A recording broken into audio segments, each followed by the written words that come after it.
Accused of shooting two National Guard troops near the White House is now facing a first-degree murder charge as one of those troops' specialists, Sarah Beckstrom, has died. Staff Sergeant Andrew Wolf remains in critical condition. We still do not know the suspect's motives, and the search for answers goes on. Fox News correspondent Mark Meredith has details. The individual who did this will pay the ultimate price. Tonight, federal prosecutors say they'll seek the death penalty for 29-year-old Rahmanullah Lakanwal, who's accused of ambushing two National Guard members on this D.C. street corner Wednesday. I think the American people will definitely support these charges. It's a horrific attack, a terrorist attack on our peacekeepers. The suspect, who remains in the hospital, immigrated to the U.S. from Afghanistan in 2021 and had worked with the CIA in Kandahar. Investigators say they're examining Lakanwal's past, including his life overseas. Mr. Lakanwal's pathway from Washington to D.C., it raises some interesting questions, right?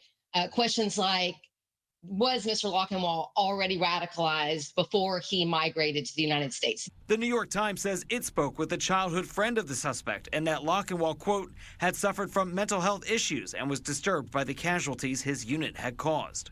Investigators have searched the suspect's apartment in Washington State, where neighbors say they, too, have questions. It's like less than 50 feet away from my apartment, so it kind of scares me, Who knows what could actually happen after this. Tonight, tributes continue to pour in for the two West Virginia Guard members targeted in the attack. 24-year-old Andrew Wolf remains in the hospital. 20-year-old Sarah Beckstrom died on Thanksgiving.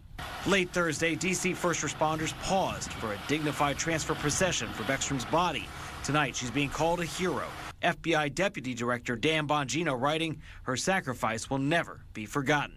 Today, National Guard members were spotted, still on duty, including outside D.C.'s Union train station. In the wake of the shooting, D.C.'s Metropolitan Police say they'll be working in close coordination with the National Guard on their mission, meaning we could see more police side by side with those troops still on patrol. In Washington, Mark Meredith, Fox News. And new tonight, the White House is expanding its immigration response after that National Guard shooting. The Trump administration is now halting all asylum decisions, saying the process will be paused until every applicant can be more thoroughly vetted.